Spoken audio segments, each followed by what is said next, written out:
asoosama dheeraa.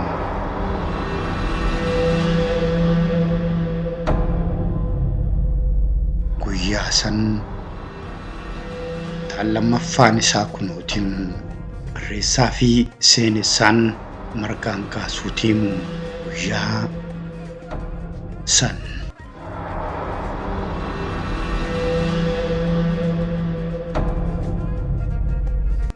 boodatti deebi'ee yoo yaadadhu umriin koo ijoollee ganna 7 hin caalu.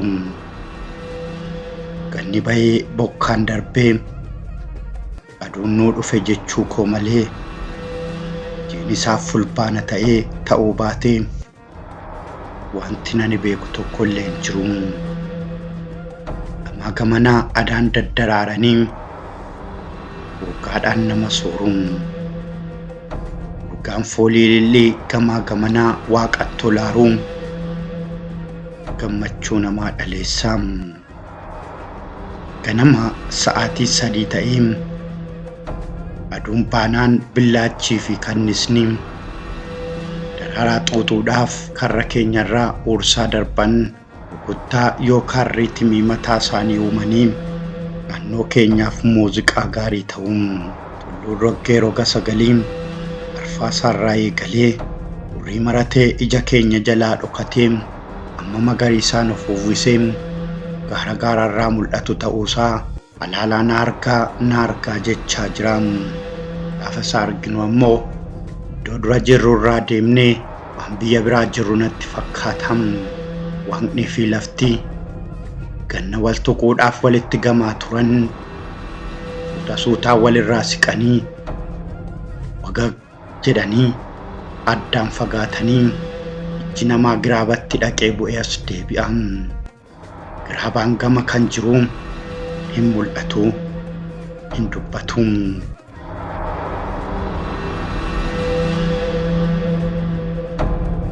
Ganama kaanee yoo bultee wayii jiraate gurshannee warra keenya waliin horii gara lagaatti yaafna.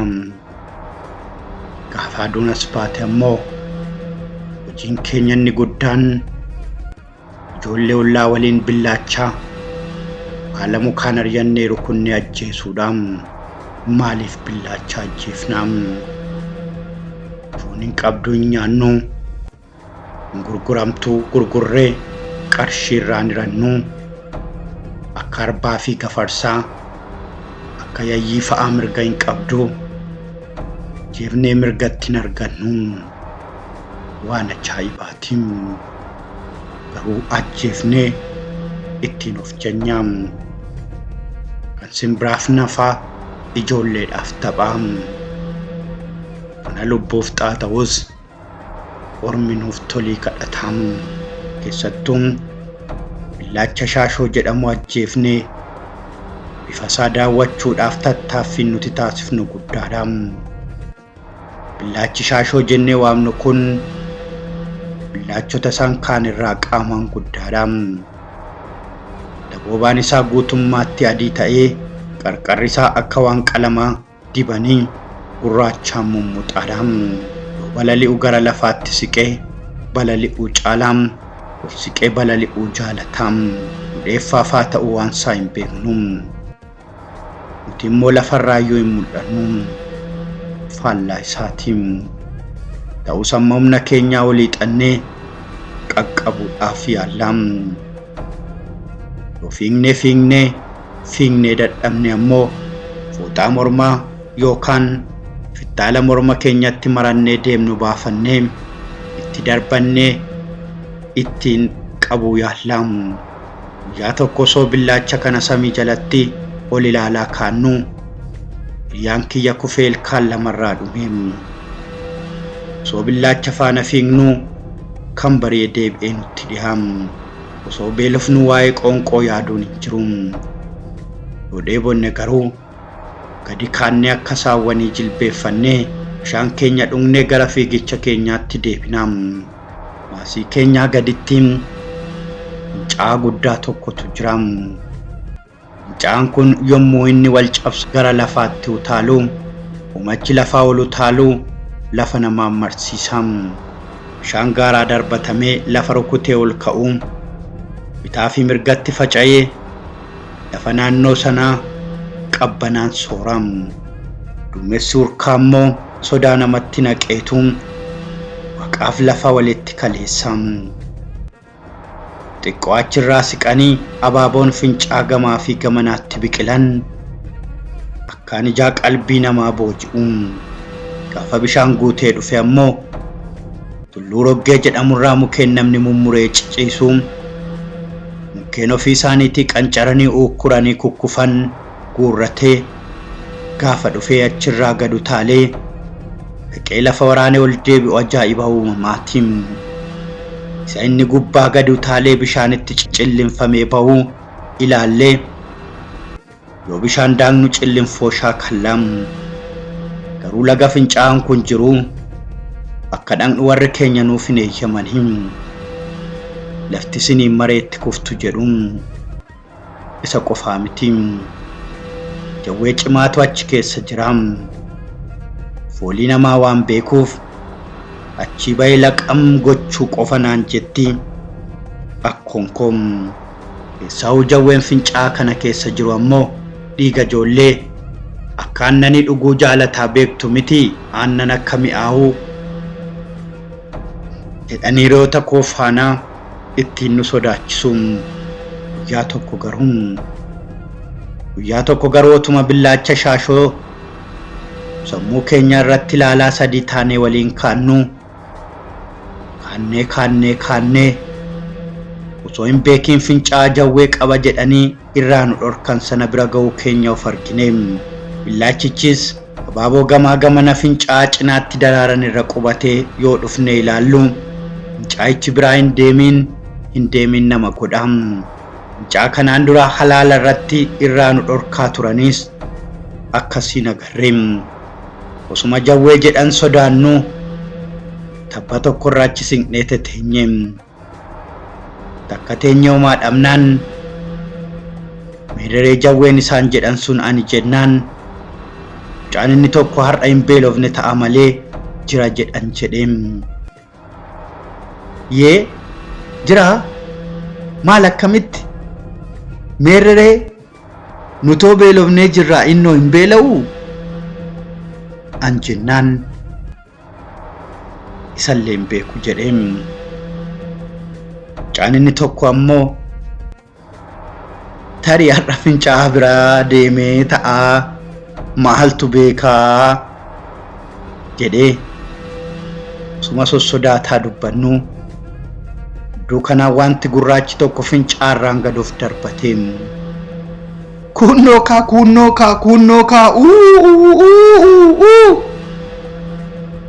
jecha kottee nu galchi jedheem. Lamaan dura kaannaam badhaasaan ammoo nu duubaa ayyaa fiigam. Inni nu qaqqabuu dadhabee bo'aayyaam. Nummoo jawwichi isa qabate jennee hiyyinaam. Fiignee osoof duuba garagallee hin laaliin eessaa fi eessa erga fiignee lubbuun kokkeetti nu galtee hafuurri nu cittee uff jecha safara geenya yoof duuba ilaalloomtu hin jiruun xiqqoo gadi teenyee lammaffaa bishaan gaanii jette hamtuun ni jennee walii gallee gara manaatti qajeelleem. Edaanutu baay'ee turuu keenya hin beekne malee lafti gara cabsaa galgalaatti siqeeraam. Gamaa gamanaa gabaan xuruurtee galaa jirtiim. Addee bookashiin yeroo hundumaa ilmaan ishee walitti qabdee gorsuu jaalattiim. Yoo gorsitu immoo gorsa naasisuu fi dheekkamsuudhaan guutame fayyadamtiim. Gorsa ishee kana mammaaksaan jalqabdeet mammaaksumaan xumurtiim. Addee bookashiin gorsa ishee kana yeroo hundumaa akkas jechuudhaan eegaltiim. Ilmaan koo nama ta'a jechuu jaalattiim. Kana booda gorsa ishee lafee namaa cabsee yookaan namaa seenu gaditti fuutiim. Jifaaraan yeroo hundumaa irra deddeebi'eem gorsa haadha isaa xiinxalaam. Keessaa'uu jecha haadha isaa ilmaan koo nama ta'aa jedhu. Nama ta'aa jechuun maal jechuudha jedhees of gaafataa. Sammuun isaa garuu deebii atattamaa kennuuf hin dandeenye. Ani yoo xiqqaate abbaa koo, haadha koo fi maatii koo hunda nan beeka. Kanaan alattis afaan, aadaa fi amantii koo waantan sirriitti beeku natti fakkaata. Egaa kanaan alatti nama ta'uu jechuun maal jechuu akka ta'e naaf hin galle jedha. Addee Bookashiin takka jettee ammoo ilmaan koo rakkoowwan meeqa akka ta'an beektu jettee gaafatti. Kan dur yommuu addee Bookashiin dhumaatii gorsitu jala dubbatame hin beekne Jifaaraan har'a jabaatee ijas baatee armee rakkoo meeqatu jira jedhee gaafate. Jifaaraan gaafii kana gaafachuu isaatti addee Bookashiin gammadaniiru. Jifaaraan garuu sodaachaati. Ishoo dhala kiyyaa, Jifoo kun waan gaariidha, afaan kee kanaan dhadhaa dhugii dammas huni jettee iddoo teessoo kaatee harka tokkoon irma ishii jajjabeeffachaa, harka tokkoon immoo rifeensa Jifaaraa sukkuumaa, takka bitaa takka immoo mirga mil'achaa akkas jetteeni. Rakkoon tokko isa yommuu namni biraa rakkatu arganii yoo harkaa qabaatan waa itti darbatanii, yoo harkaa dhaban ammoo yoomiyyuu siin siqu saneen sanuma jedhanii fuula Waaqni diriirsee namaaf kenne walitti suntursanii bira darbaniidha. Inni lammataa ammoo isa iyyummaan mataa nama luqqisu, isa rifeensi mataa namarratti goottanee kafanni namaa asii fi achiin ciccitee namni karaa deemu hunduu quba namatti qabu, isa bareedaan fokkisee yookaan fokkistee nama jibbisiiftu yookaan jibbisiisu, isa Waaqni guddaan walumaan nama uumee kaan of caalchisee har'a namni biyya lafaa irratti akka waaqaatti of ilaalu, isaan uumaa Waaqni wal qixxeessee uumeerraa adda bahanii eenyu waliin ooluu osoo danda'anuu jireenya qoollifannaa jiraatanidha. Siigalee amma maal godhu? Gochi kan isaati silaa gola Waaqni nama hidhe funyoo malee dhaabbatu jedhu mitiiree. Maal kana qofa Jifoo koo isa akka hoolaa korokkodanii eessayyuu ga'uu osoo danda'anuu socho'uu dadhabanii dhaabbatanii harka namaa kajeelanidha rakkoon. Kana egaa ilmaan koo iyyummaan jettee takka immoo imimmaan ishee isa dhaba hin qabnee fi akka burqituu gannaa yaa'een dhumni dhangalaasaa fuula ishee gara ilma ishee isa tokkotti naanneffattee, Lalisaa atis na dhagaa jirta miti? Ilma koo maaliifan maqaa kee tolaa irraa gara Lalisaatti akkan siif jijjiire beektaa? Garuu Lalisaan homaa hin dubbannee callisee ija ishii keessa ilaalaa. Gidduutti osoo dubbii ishiin xumuriin ula seentee maaddiirraa qixxaa goggogaa wayii cabsitee dhuftee iddoo lamatti kuttee harka isaarra keessee. Lalisaan akkuma fudhateen cuffachuu yoo eegalu Jifaaraan garuu harkumatti qabatee dhaabbatee qaacimmachuu isaatiin dubbiin haadha isaa mataa isaa waan seeneef addee Bookashiin amma Lalisaan ishee nyaatutti calluma jettee asii fi achi ilaaltii. Akka nama mallii fi falli harkaa badee, garuu ammoo dubbiin akkas miti. Qixxaan inni nyaatu kun ittoo waan hin qabneef akka hin huneef Lalisaan qixxaatti kenname fixuusaa eegdee, ilma koo dura maqaa kee tolaa irraa gara Lalisaatti waanan sii jijjiireef sitti hin himne miti? Muu qalbii koo, muu yaa'anaa jettee maqaa isaa akka waan moggaasa maqaa galmee jechootaa irraa dubbistuutti hiikasaa waliin itti himuu eegaltee.